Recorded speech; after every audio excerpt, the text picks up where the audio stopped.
Well, well, well, it's title town for Roger Federer as he wins his 99th ATP tournament.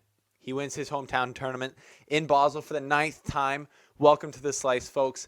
I'm Stephen Boughton, and we got a lot of things to get to today, mainly including how the heck Roger Federer won Basel. Even though he wasn't looking his best, he managed to find a way to grind it out. And we're going to preview the Paris draw, which is looking absolutely sick. So welcome to The Slice, and let's get to it. Welcome to the Slice. Welcome to the Slice.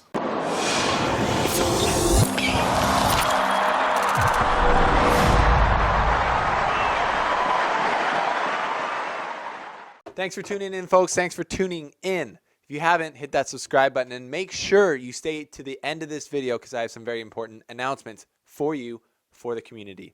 But Roger Federer has put another notch in his belt, winning his 99th tournament on the ATP World Tour. He said he's going to party like it's 99 because he's stoked that he won the tournament.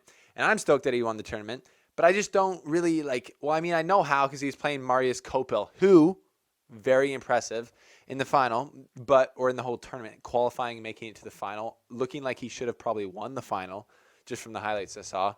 But Roger Federer winning this tournament again, some people in your mind, you might think, oh, it's a walkthrough to get him to win, but he played tough players and he also didn't play his best. And in a lot of those matches, he was looking shaky.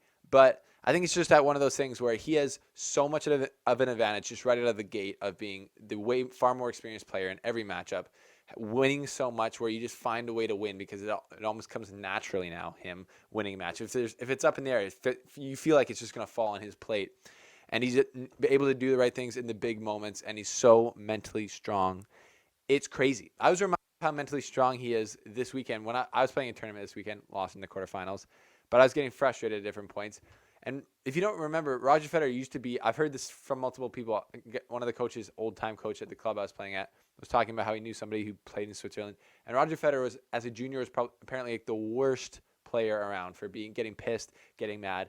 And it's not like he got knocked out and then woke up as a different person. He worked on himself to handle all that anger and rage and kind of energy and be like a stoic on the court and be mentally strong in the big points and use that anger to focus on being good. So it's a crazy thing. And I think if he's not playing as good as he could be, he can still find ways to win. And that's what we saw, I think, in this tournament. So kudos to Roger Federer.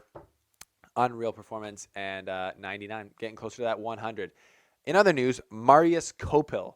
Wow, congratulations. I mean, just like what? He's a qualifier. He came out, and I'd never seen this guy play. Apparently, it's like a new thing to buzz your head now. A few different guys I've seen doing it. Adrian Manarino, him, who knows.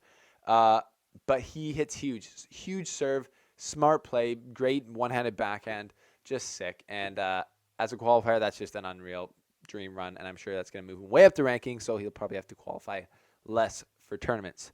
So Basel, it's a wrap now. And Vienna is a wrap with the Eagle, Kevin Anderson, taking out Kei Nishikori there.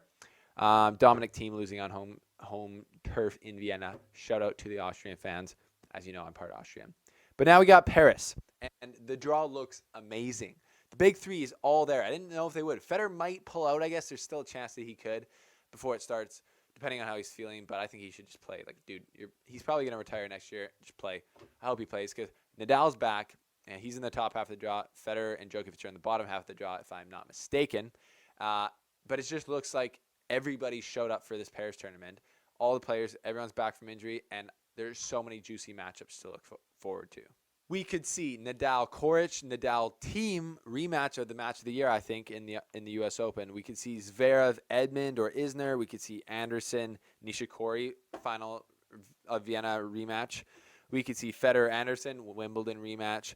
We could see Cilic, Djokovic, Dimitrov, Djokovic, Tsitsipas, Djokovic. And this is all before the semifinals. So, I mean, the amount of potential in this tournament is unreal, and I can't wait at all. It's going to be awesome. And Paris, it seems like at this point of the year, last year everyone was injured. Nobody was playing.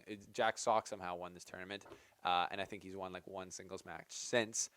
Shout out to Jack Sock. We're rooting for you, but I don't know what the heck's going on. I heard from somewhere if Jack Sock loses in like the first round of this, and then he won't qualify for the WTA or ATP finals, he's gonna drop like way down because all of the points that he has are basically from these tournaments last year. So it's danger time for Jack Sock. He's got to strap his boots on, but he's got a tough ask because he could play Nadal in his second match. So gonna be very tough. But Paris is super exciting, and I'm really excited because my Tennis TV app is working so I can actually watch these matches. So speaking of that, make sure you follow at the Slice Tennis on Instagram, because if you follow us on Instagram during some of these matches, I'm going to put it on live and we can just chat. We can hang out while watching the match, and you can also get all of my updates on Instagram because it's hot fire, and you can follow along and get even more of the Slice. So thanks for tuning in. Thanks for subscribing if you haven't. Thanks for leaving a like if you liked what we're doing here. And thanks for also considering supporting us on Patreon. We might have a special show coming out in the future that only Patreon payers can see. So if you want to go to Patreon, the link's in the bio, and support us at all financially, we would be forever grateful. Thank you so much. And that was a Slice on Federer winning his 99th tournament in Basel, Vienna wrapping up, and Paris coming up. So thanks for watching.